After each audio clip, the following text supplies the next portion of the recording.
ജിന്നുകളുടെയും പിശാചുക്കളുടെയും മറഞ്ഞ രൂപത്തിലുള്ള ഈ കഴിവുകൾ അംഗീകരിക്കുകയും ജിന്നുബാധയും സിഹിറുബാധയും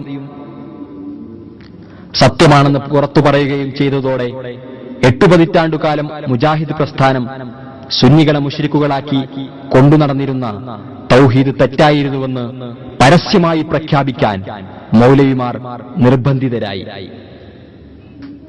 പഴയ തൗഹീദിൽ വിശ്വസിച്ചതിനും അത് പ്രചരിപ്പിച്ചതിനും അള്ളാഹു എനിക്ക് പുറത്തു തരട്ടെയെന്ന് പാശ്ചാത്തപിക്കുന്ന സക്കരിയ സ്വലാഹിയുടെ പ്രസംഗം കേൾക്കുക. ഈ സലാം സുല്ലമി ഞങ്ങളെ പഠിപ്പിച്ച എന്താ അറിയോ? മറഞ്ഞ മാർഗത്തിലൂടെ സഹായിക്കാൻ അള്ളാഹു മാത്രമേ സഹായിക്കുള്ളൂ. അതുകൊണ്ട് സീർ മുഖേന നമ്മൾ സഹായിക്കുന്നു വിചാരിച്ചാൽ തെറ്റാവും.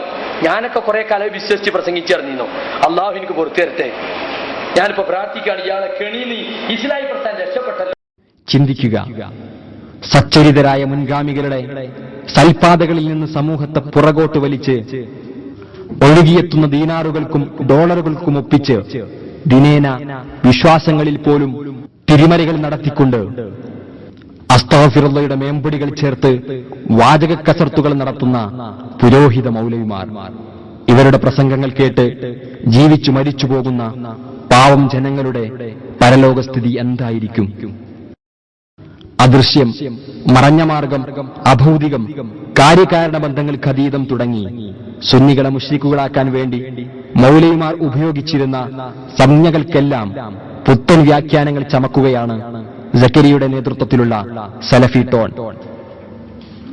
അദൃശ്യം, അഭൗതികം എന്നൊക്കെ പറഞ്ഞാൽ മനുഷ്യ കഴിവിനപ്പുറത്തുള്ള കഴിവുകളാണ് എന്ന പഴയ വ്യാഖ്യാനം ഒഴിവാക്കി മനുഷ്യരുടെയും ജിന്നുകളുടെയും മലക്കുകളുടെയും മറ്റെല്ലാ സൃഷ്ടികളുടെയും കഴിവിനപ്പുറമുള്ള കഴിവുകൾ മാത്രമേ അഭൗതികവും അദൃശ്യവും കാര്യകാരണ ബന്ധങ്ങൾക്ക് അതീതവും ആവുകയുള്ളൂ എന്നാണ് ഇവർ ഇപ്പോൾ പറയുന്നത്.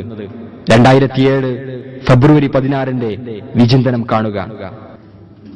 മലക്കുകളുടെയും ജിന്നുകളുടെയും മറ്റെല്ലാ സൃഷ്ടികളുടെയും കഴിവിനപ്പുറത്തുള്ള കഴിവുകളും അറിവുകളുമാണ് മുജാഹിദുകൾ ഇബാദത്തിന്റെ നിർവചനത്തിൽ ഉൾപ്പെടുത്തുന്നതെന്ന് വളരെ കൃത്യമായി വിചിന്തനം പറയുന്നു.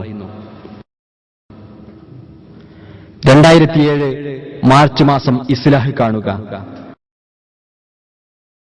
എന്നാൽ ജിന്നുകൾക്കും മലക്കുകൾക്കും മനുഷ്യർക്കില്ലാത്ത പല കഴിവുകളുമുണ്ടെന്ന് ഖുർആനും ഹദീസും സാക്ഷ്യപ്പെടുത്തുന്നു. പ്രസ്തുത കഴിവുകൾ മനുഷ്യനെ സംബന്ധിച്ചിടത്തോളം അസാധ്യമാണെങ്കിലും അതിനെക്കുറിച്ച് അഭൗതികമോ കാര്യകാരണ ബന്ധങ്ങൾക്കപ്പുറത്തോ ഉള്ളതാണെന്ന് പറയാൻ പറ്റില്ല എന്നാണ് ഇസ്ലാഹ് പറയുന്നത്.